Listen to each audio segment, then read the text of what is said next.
Welcome to What's Hot Harlem America with G. Keith Alexander. The crossroads where culture, lifestyle, and community meet. All hosted by the legendary New York radio TV personality and proud Harlem American, G. Keith Alexander. Thank you so very, very much there, and welcome to What's Hot Harlem America with G. Keith Alexander. The crossroads where culture, lifestyle, and community meet. Wherever you are in the Harlems of the world, I appreciate you for being a member of our neighborhood as we hang out together in Harlem, America. Today, in the What's Hot Spotlight is Petronia Paley, an accomplished award-winning actor, director, playwright, and teacher. Petronia was one of the pioneering African Americans in soap operas, and you've seen her stellar body of work on the TV hits New Amsterdam, Billions, and Blue Bloods. You can see her this weekend in Hospice as the New Federal Theater goes virtual Saturday through Monday at midnight. So it is my distinct honor and pleasure to say that my special guest, Petronia Paley, is What's Hot. Hello, G. Keith. Thank you so much for that wonderful introduction. And it's such a pleasure to be here with you today. Oh, and you are. The audience as well. Oh, well, you are quite welcome. And I've wanted to get you here for a long time. And finally, I was able to convince you to come on and sit with me for this wonderful hour of conversation. Thank you so much. Tell us a little bit about what's happening this weekend.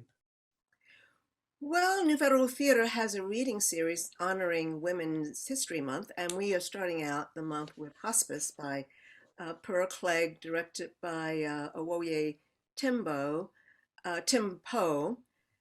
with Margaret Odette.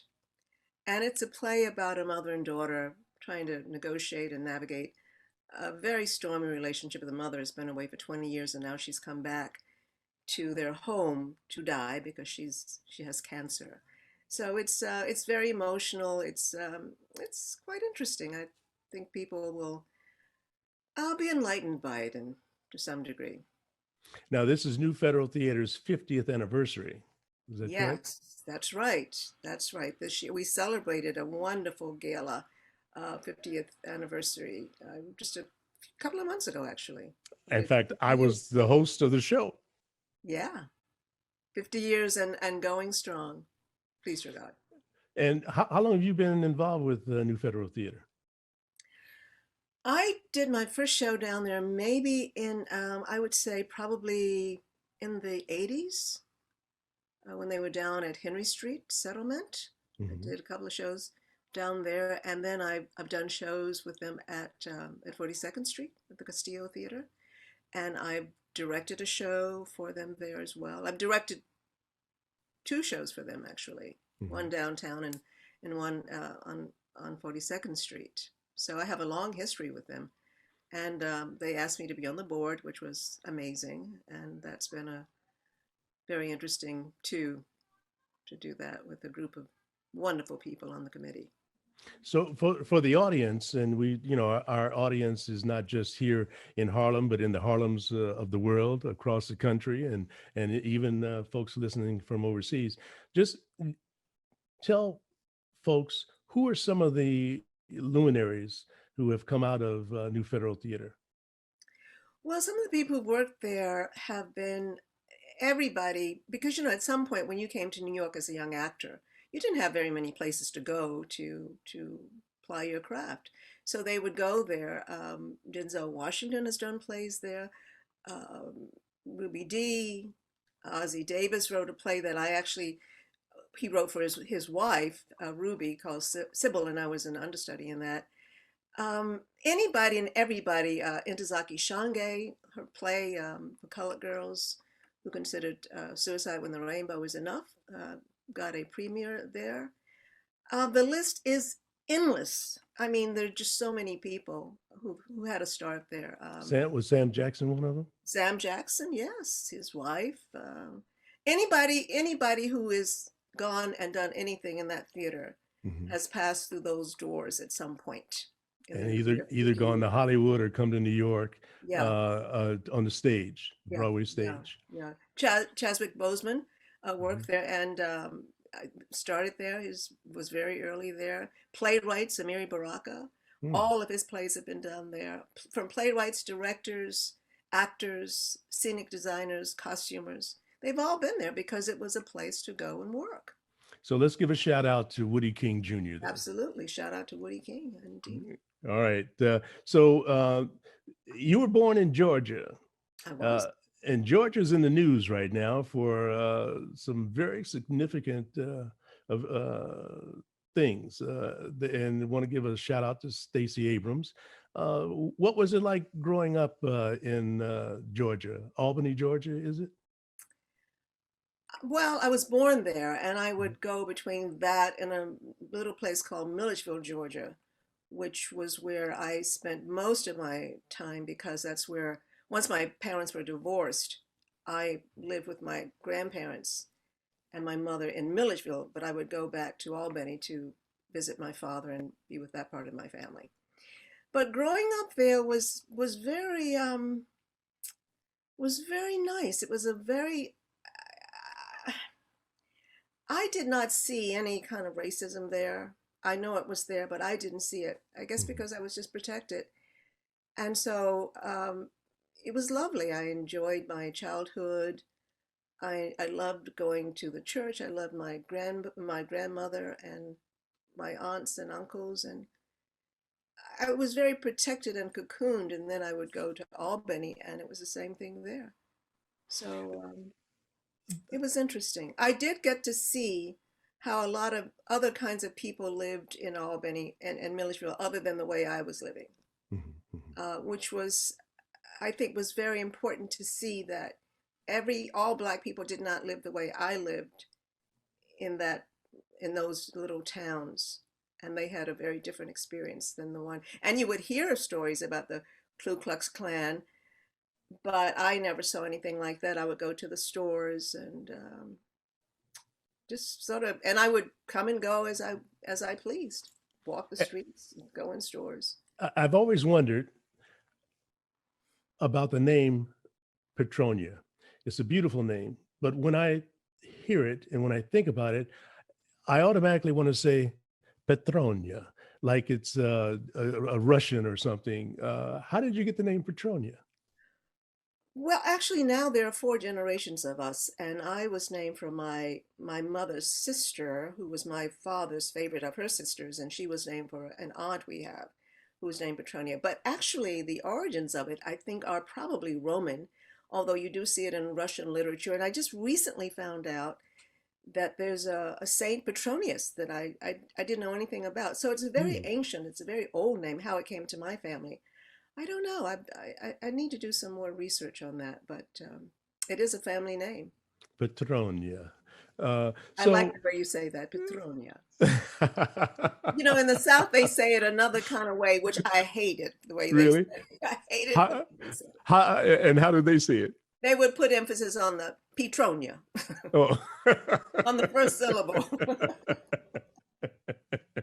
Wow. Well, now, how old were you when you left Georgia? I think, well, I left a couple of times. The first time I think I must have been about 10. And then I went back for maybe a couple of more years. And then my mother's sister was part of the Great Migration at some point. So I think maybe 12 years old, I came back, and then I stayed. And my mother eventually joined me in New York, and we never went back. Okay, the reason why I wanted to ask is because um, I, I thought it was interesting that you dropped out of college, but then you went back and you got a degree in you got a major in drama at Howard University.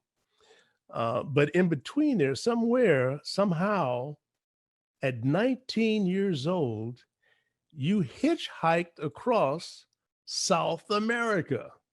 No, not South I'm sorry, America. South Africa, South Oh, Africa, Africa, North Africa. North Africa. Okay, Yeah. I got my geology. That's all right. I'll Okay, straighten you out. my geography, not geology. My geography, a little Yeah. mixed up. So tell me, how did you at 19 hitchhike across North Africa? Well, it's a very simple story. I met a man, Uh-oh. and he asked me if I wanted to travel with him, and I said yes. So that's what happened. Must have been some kind of man. Well, when I look back on it, I think I, I think I wanted an adventure.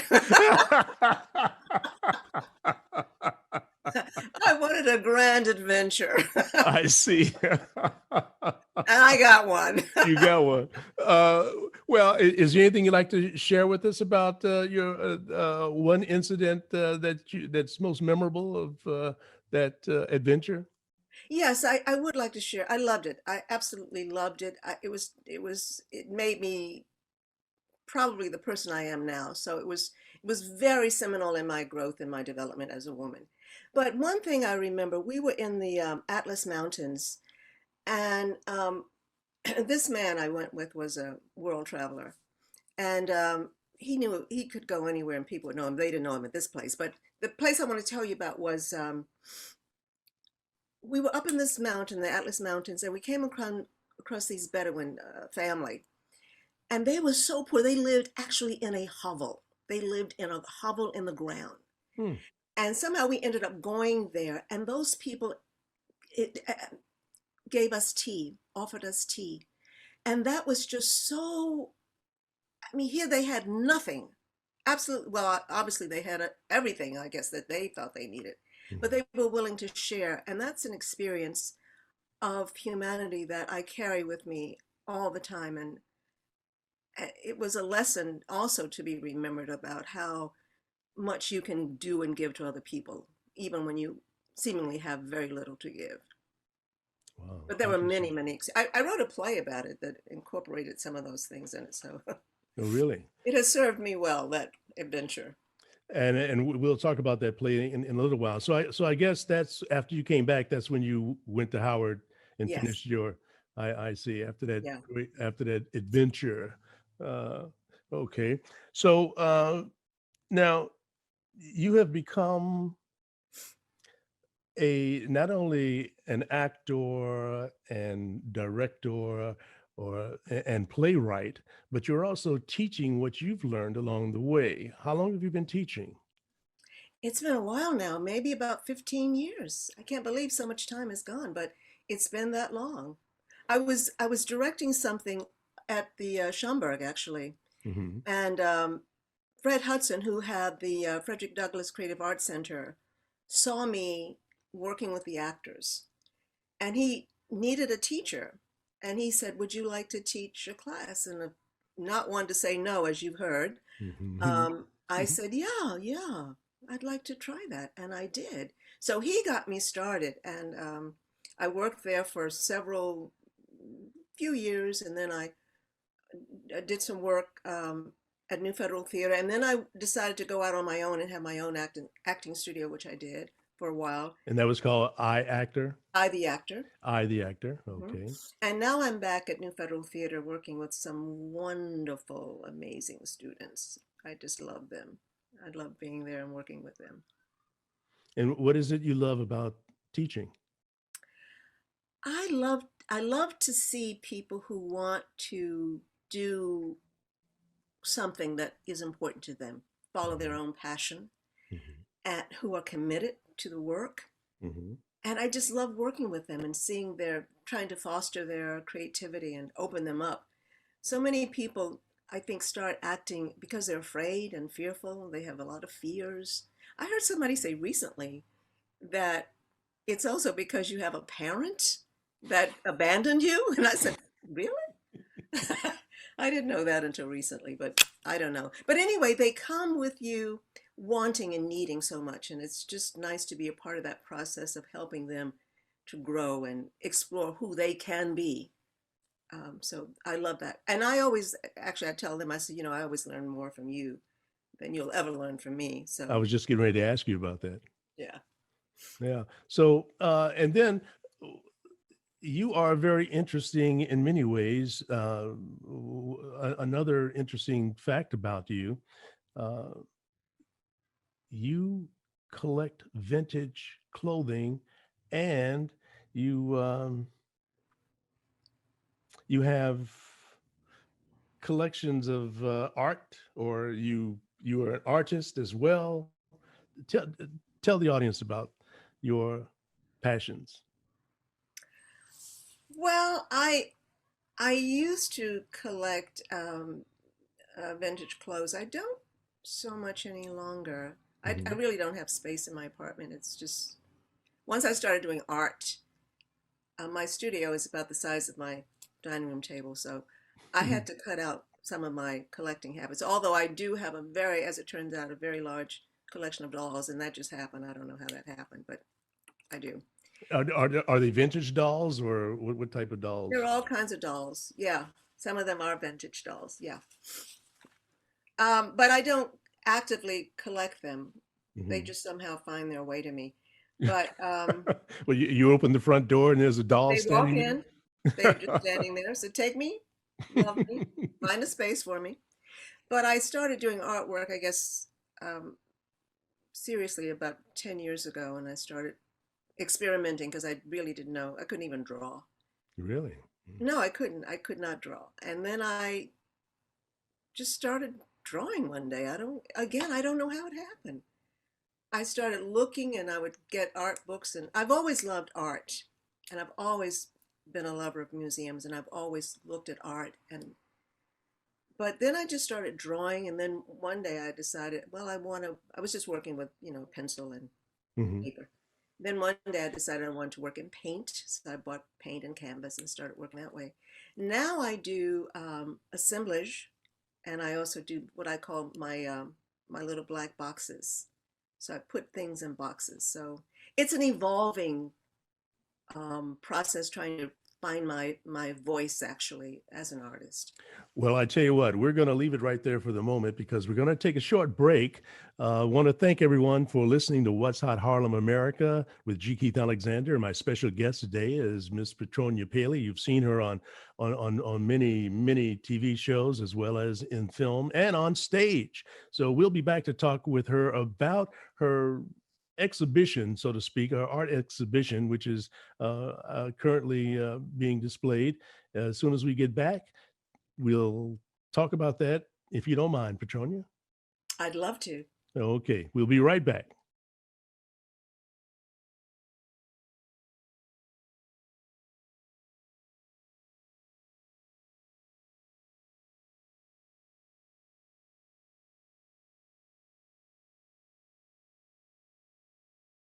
Thank you, Kevin Bernay.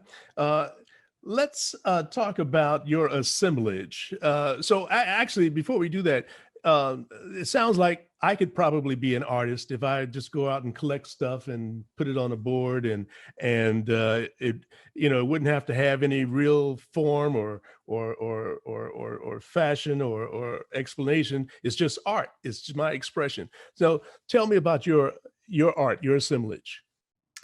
Well, the piece I have in the Viridian Artists exhibit, which is virtual, of course, Mhm. is it's something I'm calling a Nana. It's part of my Nana series, which is based on a Telatico fertility goddess. And they're not, supposed to be representations of humans.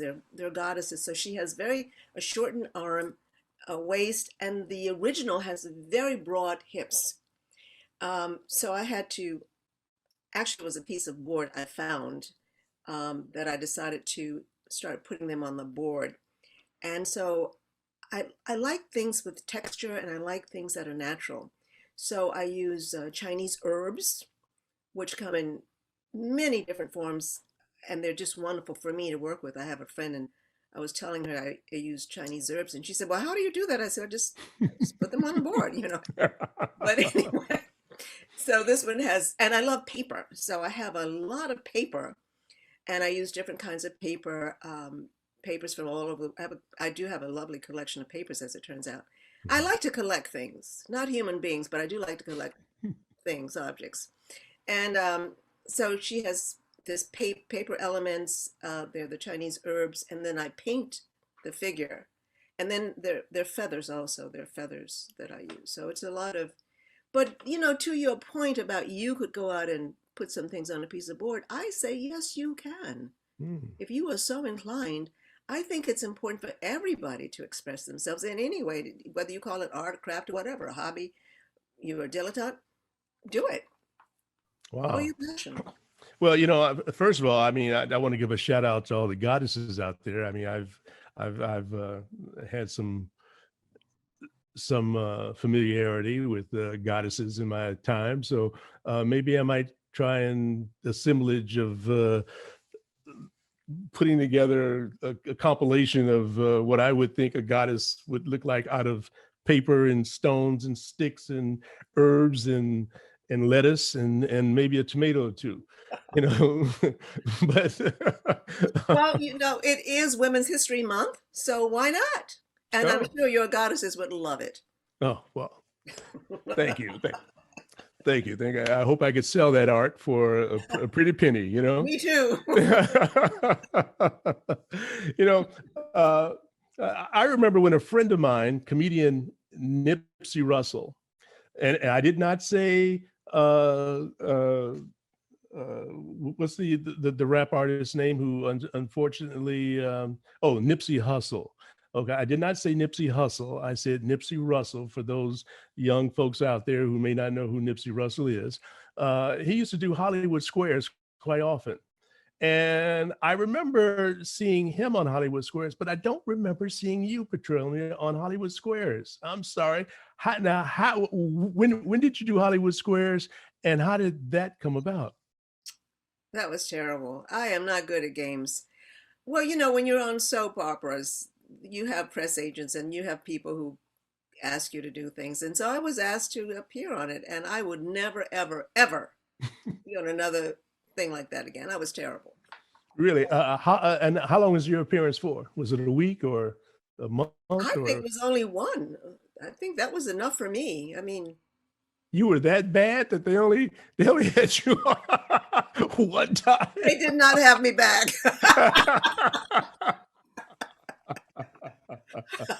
Wow.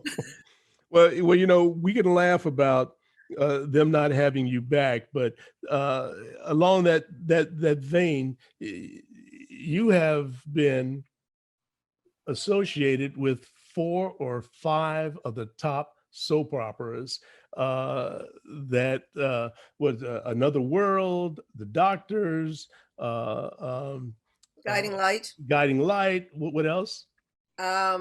All My Children. I was on that for a while. All My Children. I had the opportunity. I was on Edge of Night once. Okay, for those folks who might remember Edge of Night. It was when I was starting out as an actor. I had no idea what I was doing, but I was an extra. And they sat me with the young lady at the table, and that was great. But ever since then, I've watched soap operas, and I've watched you do your thing throughout the course of the years. But you were also let go from one that, well, I guess as an actor, we're always let go after we always have to find the next job. So, I mean, that's no big deal. But was there one that you were let go from that really kind of turned you around, or you had to pivot or anything like that? Well, to tell you the truth, I don't know which one you're talking about because there were a couple of those. Mm-hmm. The first one, I will say this, I was so dreadful on it and so afraid and just so intimidated by the whole process. I did stay on a year. It was my first time I was under contract. Now, which one is this? That was The Doctors. The Doctors, okay. You look great on The Doctors, though. Thank you. Somebody has posted things on Facebook when I was on The Doctors, and I said, oh my God, I wasn't that bad. After all, I thought I was terrible. But anyway, I was so afraid and so nervous, all that energy and all that, the demands of it. But it forced me to go out and try to learn how to relax and to take care of my body more. And so I got into yoga. I got into more physical activities because that was going to help me to relax and just be more on top of my game. So that was one. But when I left the I think it was Another World.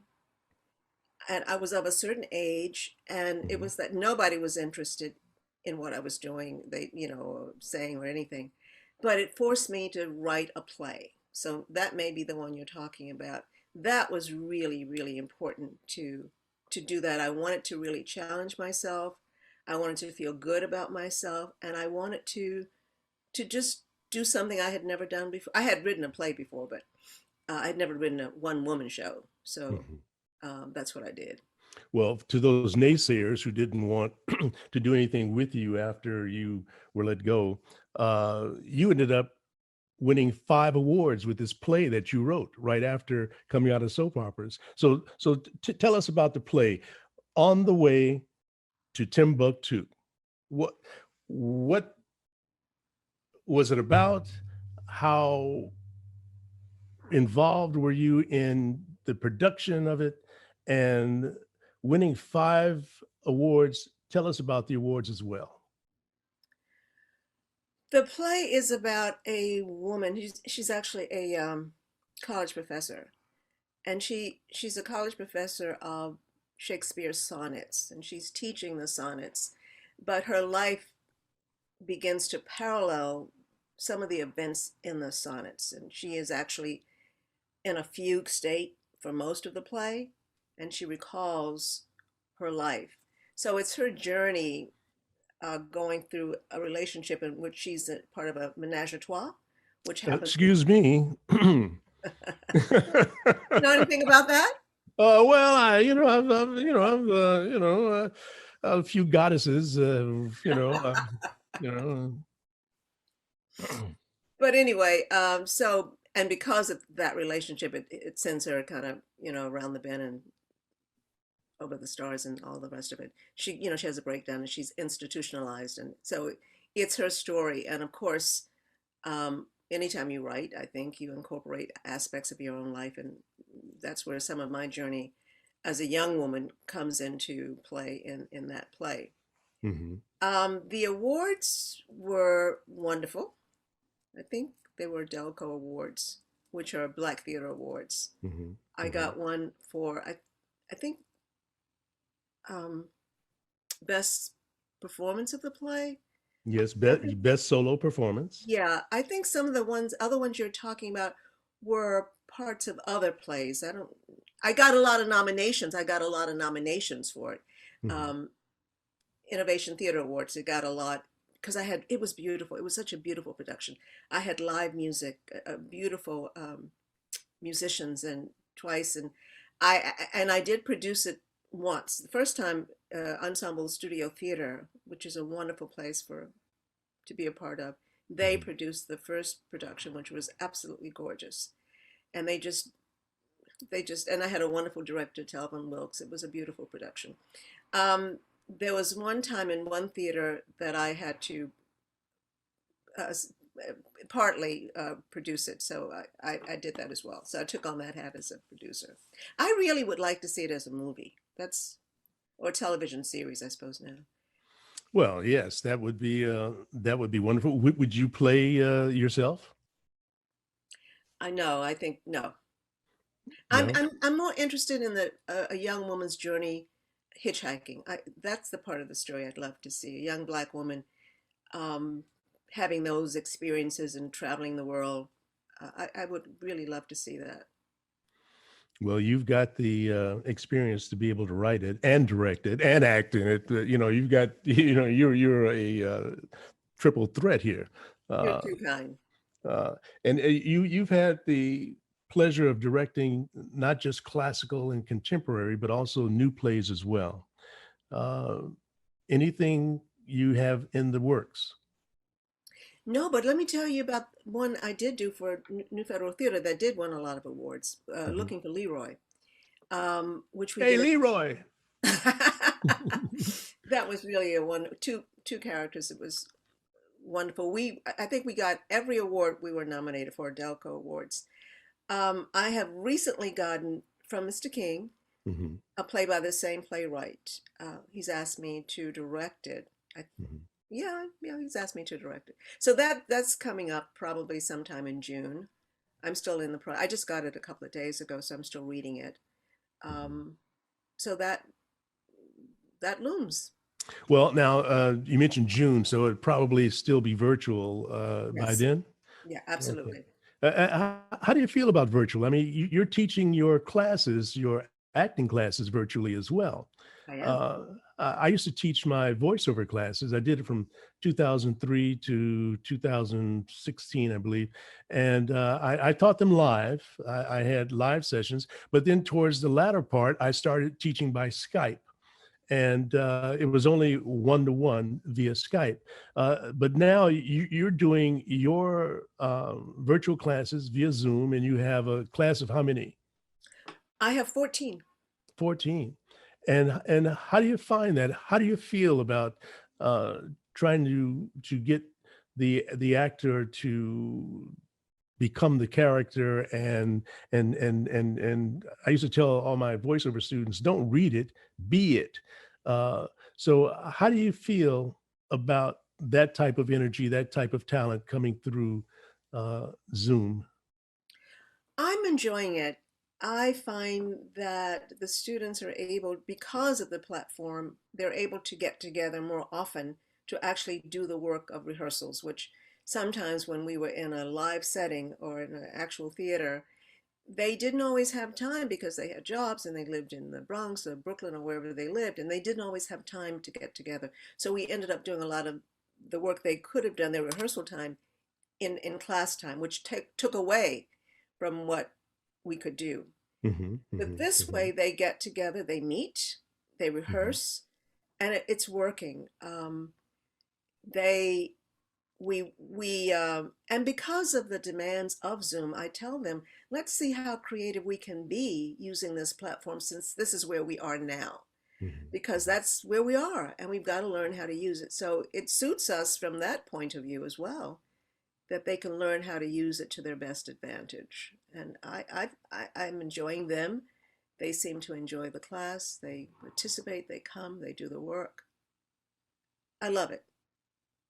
And if someone listening would like to enroll in your acting class, how would they get in contact with you, and how would they, you know? They would go to Hmm. newfederaltheater.com, Hmm. and the next one would be next year in September, because uh, I don't think it would be good or wise to start now. We're 6 weeks in, but Hmm. next year they can start next time. And you just gave the website for newfederaltheater.com, and that's where they'll go in order to be able to see your performance all this weekend. That's Uh, right. mhm. Okay. Who are some of the other performers? Margaret Odette Hmm. is the other. There are only two of us in that. Oh, So okay. she plays my daughter, Hmm. Hmm. and it's a two-character play. Oh, okay. And so that's hospice, and you can go to newfederaltheater.com from Saturday through Monday at midnight to be able to catch Petronia and the other young lady. Uh, how, someone told me that you have acquired some new culinary skills, and that you went to two Indian gurus to learn how to cook Indian food. We're talking East Indian, correct? Yes, yes, yeah. Yes. Okay. So, I mean, there's so many other cuisines.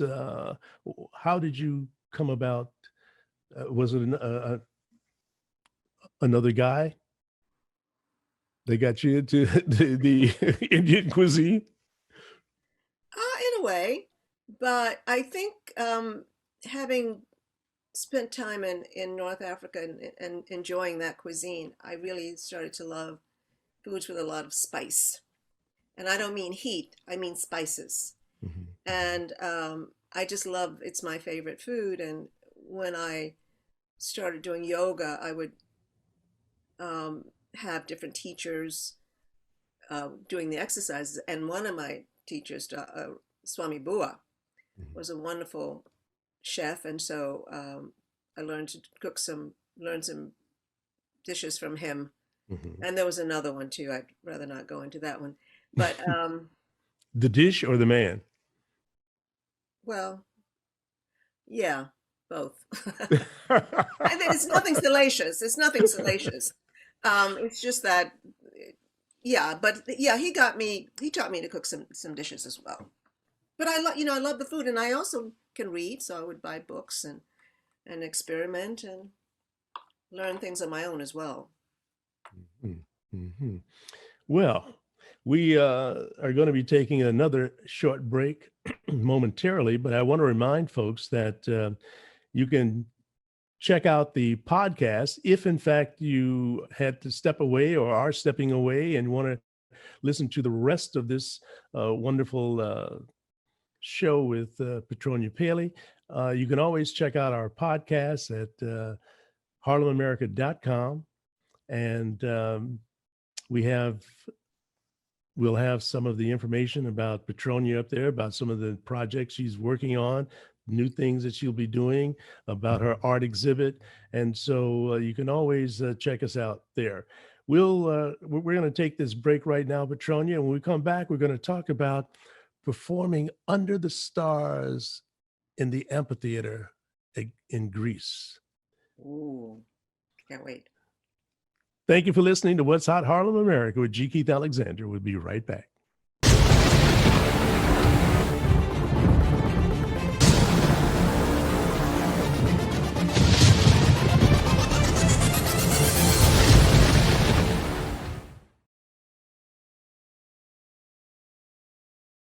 Hey, thanks for hanging out in Harlem, America. We love you for that.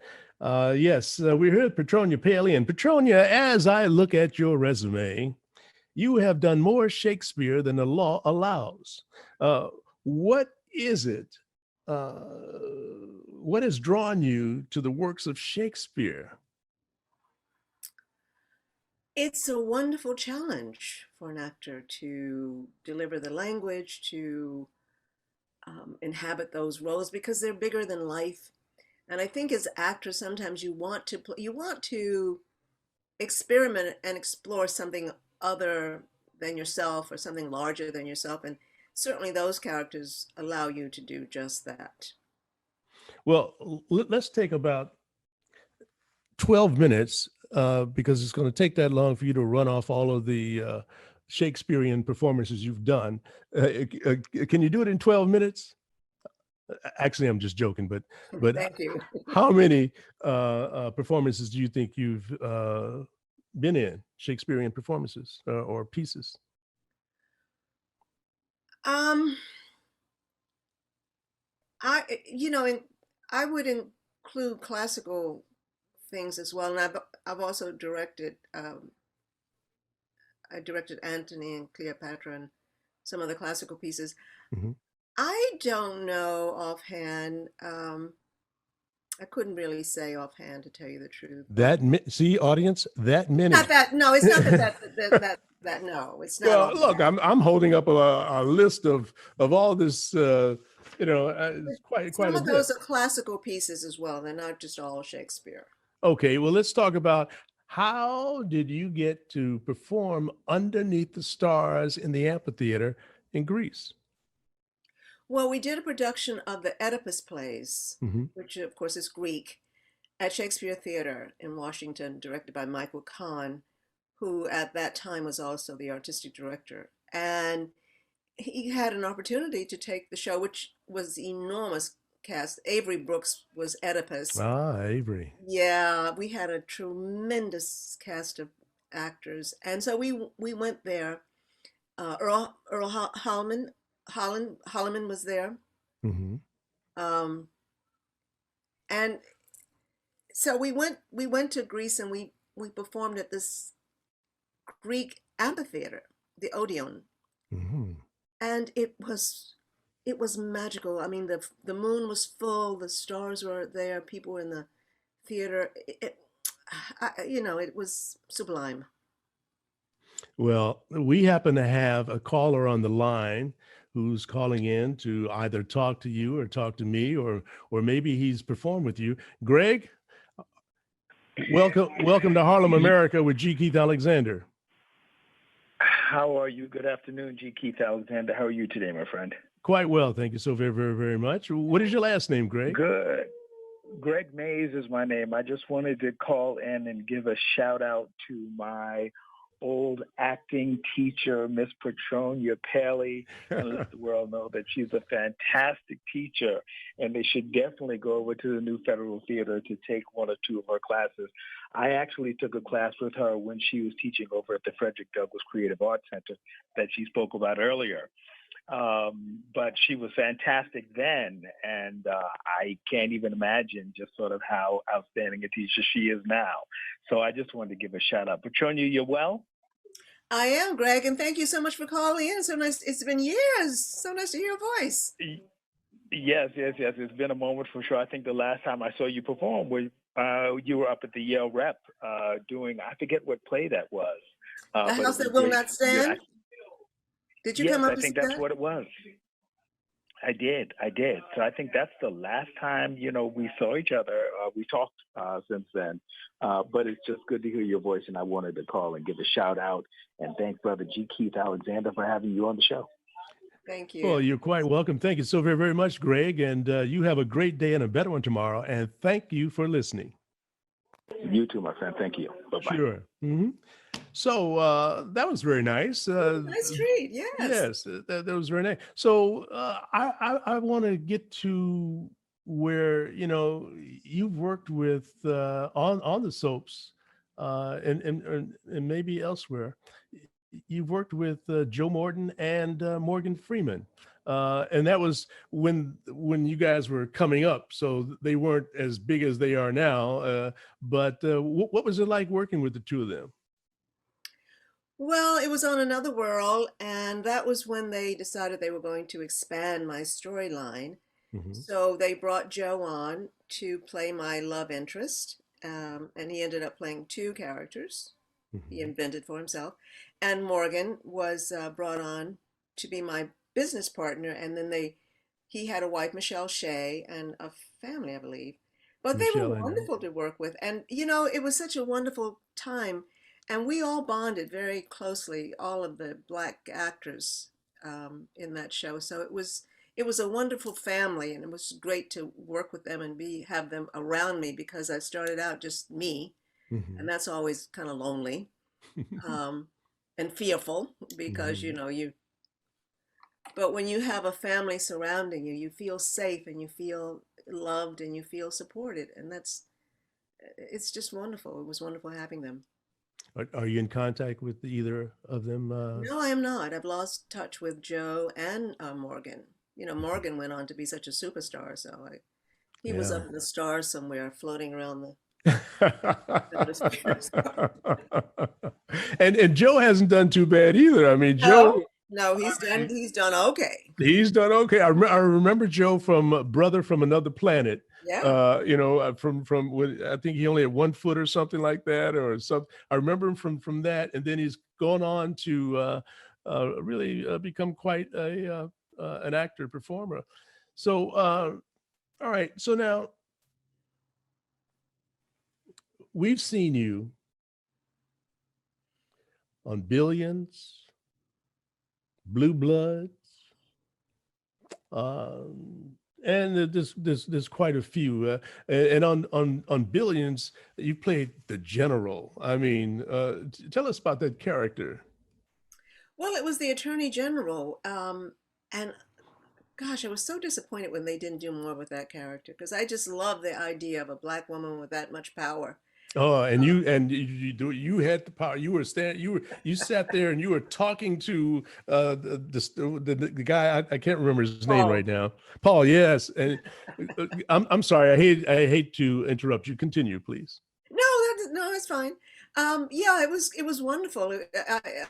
I loved it. He was such a wonderful person to work with. I mean, you never know what you're going to get when you don't know people, and they don't know you, and they don't know what you can do.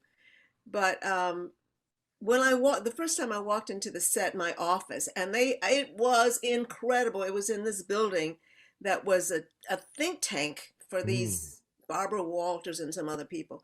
So my office was well appointed, and they had asked me for pictures of my family so I could have, pictures in the background. They just really did a great job on it. And I loved doing it. And I was just so heartbroken when they didn't do more with it. But, you know, life goes on. That's the life of an actor. It is. A And you can full-fledged spend card-carrying actor. Yeah. And then on Blue Bloods, you played this character. You told the police officer when he came to the door with his badge, put that away. You want to get somebody killed? What was that character involved in? She was a grandmother, and her grandson, it seems, as I recall, was involved in something. They were something. I don't know, to tell you the truth.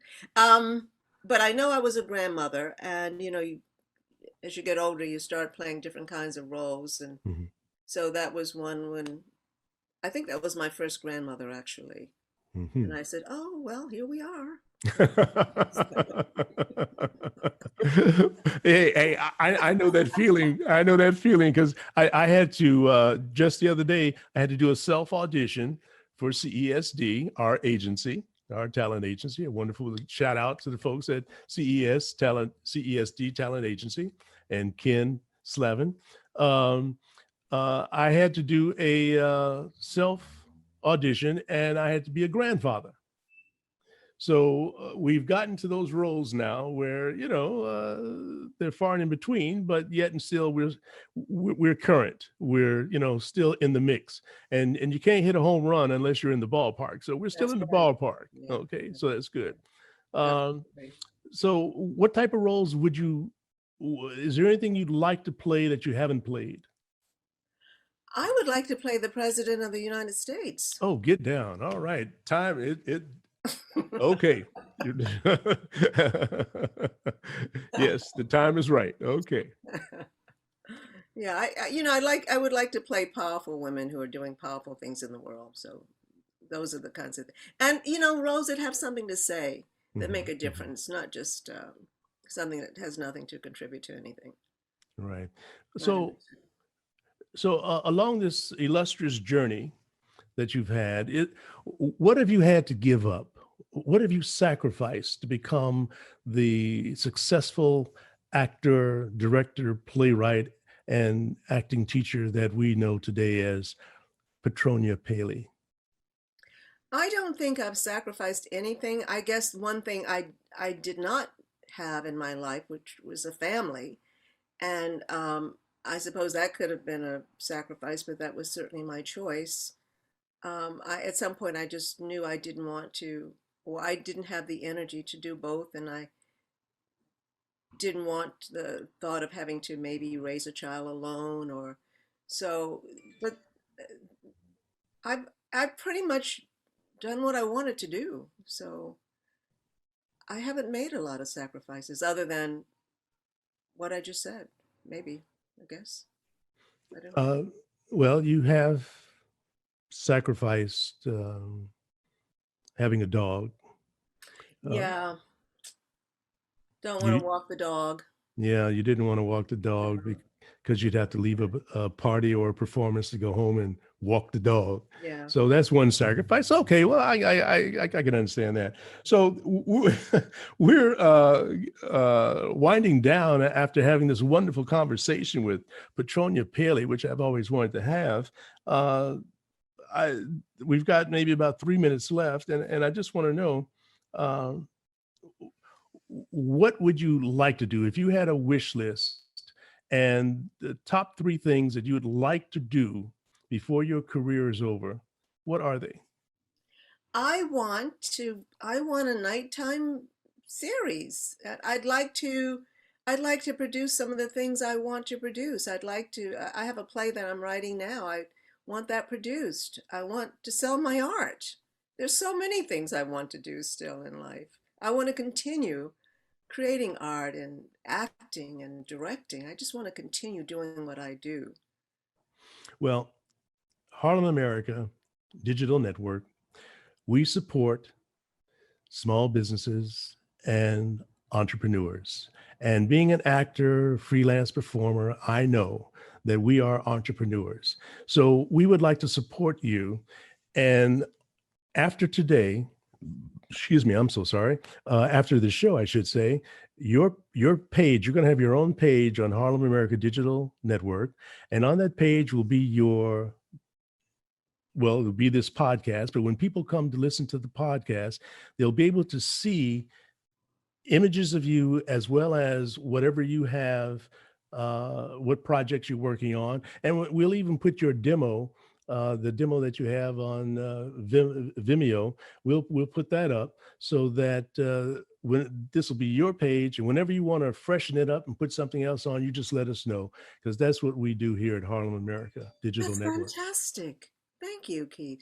Thank you, Keith. That's so wonderful, and much success to you, ongoing success with this new venture that you're doing. And God bless you. I mean, thank you. Thank you. Well, thank you so very much. So I just want to tell everyone, please continue to support What's Hot Harlem America with G. Keith Alexander and the Harlem America Digital Network. You'll be seeing, we'll be launching our Harlem America TV across Apple TV and Amazon Fire and Roku and all of the devices. That'll be coming up shortly. We'll let you know about that. But in the meantime, thank you so much. Have a great day and a better one tomorrow. And don't judge your brother or sister too harshly until you've walked a mile in his or her shoes. And remember, life is tough, but you're tougher. And Petronia Paley, thank you so much.